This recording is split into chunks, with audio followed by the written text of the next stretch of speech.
Vamos a ver el tema de autoinducción e inductancia. Vamos a hablar acerca de los comúnmente conocidos como inductores, o nosotros los venimos manejando como bobinas. Y nosotros ya vimos dos temas, lo que es la ley de inducción de Faraday y la ley de Lenz.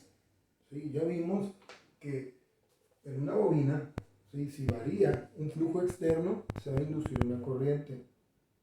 ¿Sí? Y en la bobina, cuando se está variando un flujo, ¿sí?, vimos que se inducía una corriente tal que produce un flujo, ¿sí?, o una FEM que se va a oponer al cambio. Eso lo vimos en la ley de Lenz. Pero esto tiene su aplicación práctica. O sea, nosotros manejamos infinidad de aparatos eléctricos. Sí, en nuestras casas puede haber aire acondicionado, abanicos, refrigeradores, lavadoras, etc. Eso es en lo doméstico, pero pues en la industria, en cualquier parte se manejan motores, ¿sí? Y siempre los motores pues están constituidos por bobinas, y esas bobinas constituyen, ¿sí?, inductores.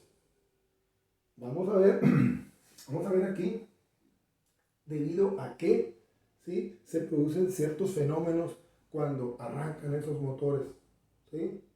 ¿Por qué los motores grandes no se pueden prender y encender con un interruptor normal? Por ahí, si ustedes estudian una carrera referente a lo que es la ingeniería eléctrica, ¿sí?, ingeniería electrónica, mecatrónica o electromecánica en su caso, van a estudiar mucho más a fondo este tipo de circuitos. ¿Sí? Ahorita vamos a ver lo básico, lo que es la teoría de autoinducción. ¿Qué es eso? Pues, ¿cuándo se presenta y por qué?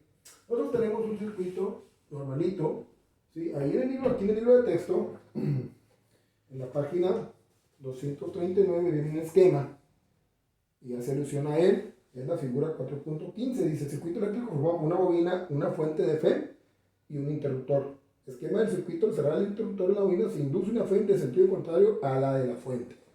Fíjense, aquí tenemos una fuente, ¿sí?, y aquí tenemos un interruptor. Cuando se cierra el interruptor se establece una corriente, pero esa corriente no es instantánea, o sea, su efecto no lo hace instantáneamente. ¿Qué pasa aquí? Que cuando se cierra el interruptor empieza a cambiar, la corriente está cambiando de un valor inicial a un valor final, o sea, un valor mayor, va creciendo. Y esa variación hace que el flujo de campo magnético de esta corriente esté variando. Al llegar a este inductor, esta corriente que es externa, cuando está variando ese flujo, en la bobina nosotros ya vimos que se va a inducir una corriente tal, si el flujo viene para acá, la corriente, ¿sí?, va a inducir la bobina, pero va a inducir una corriente tal que induzca un campo, un flujo que se oponga al externo. Pero ¿qué sucede en esta fuente? Esta fuente es de corriente directa. Solo lo va a hacer cuando se cierre o se abre el circuito. Por allá nosotros en las experiencias de Faraday,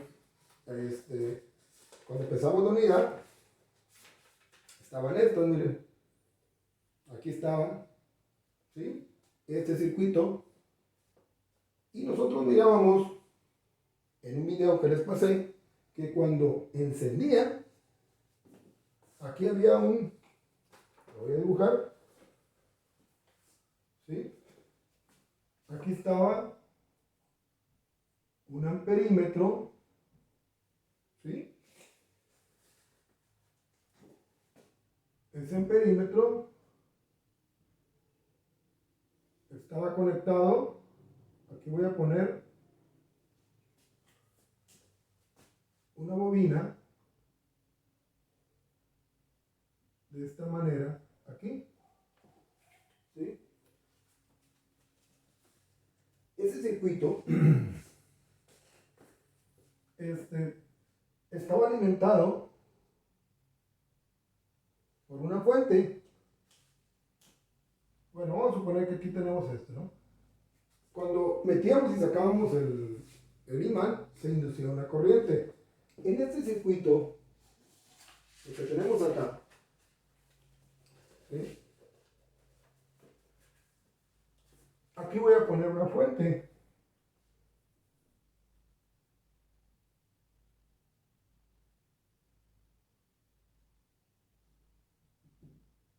Ahí está la fuente, ¿sí? Entonces, si aquí tenemos un interruptor, cuando cerramos el interruptor, hay una variación aquí. Cuando lo abrimos,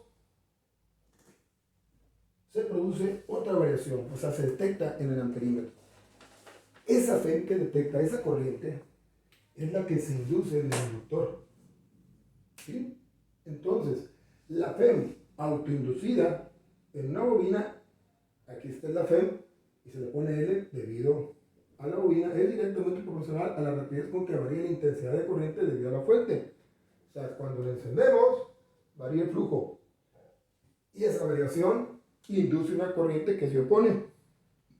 Y aquí tenemos la ecuación, en donde L es una constante de proporcionalidad, denominada inductancia. Y esa depende de las características de la bobina o del inductor.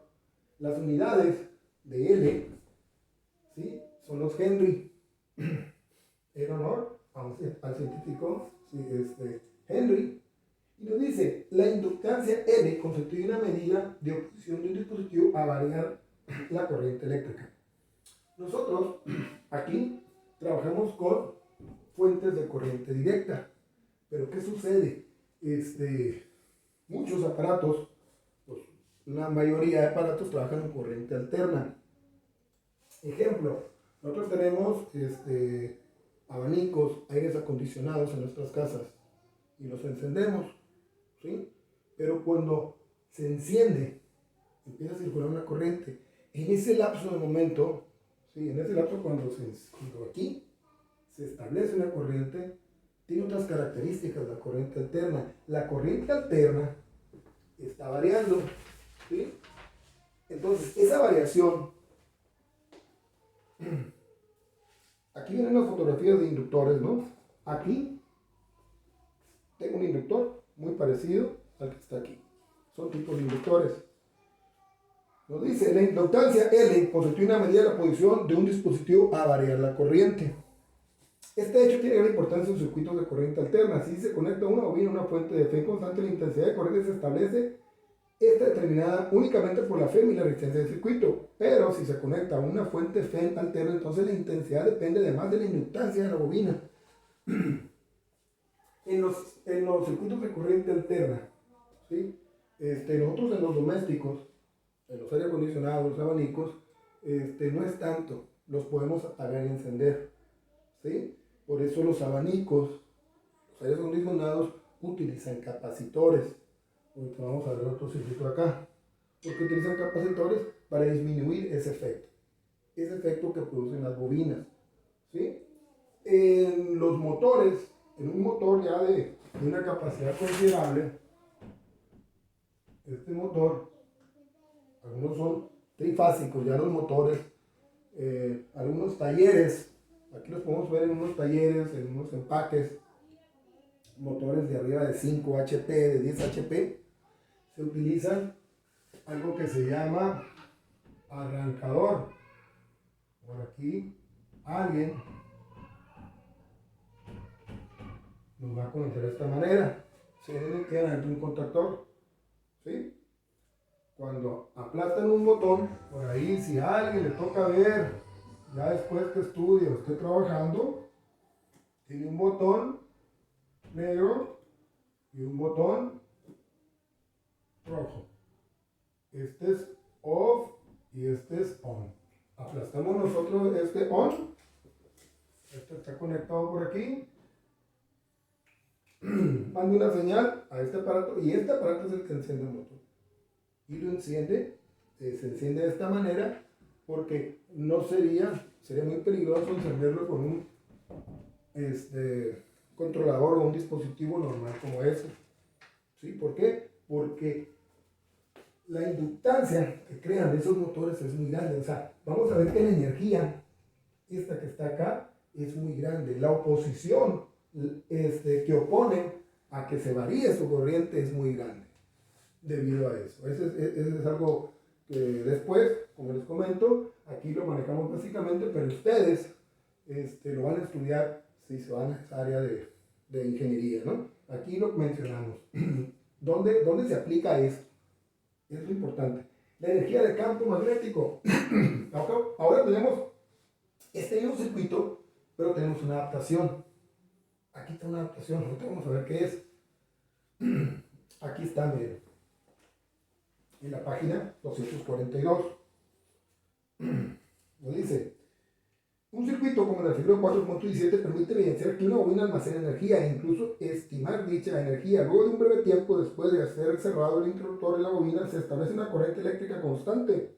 El condensador no se carga, pues el diodo lo impide. Al abrir el interruptor se origina una FEM opuesta a la disminución de la corriente eléctrica a la bobina, la cual da lugar a una corriente eléctrica que carga el condensador. Vamos a ver qué quiere decir esto.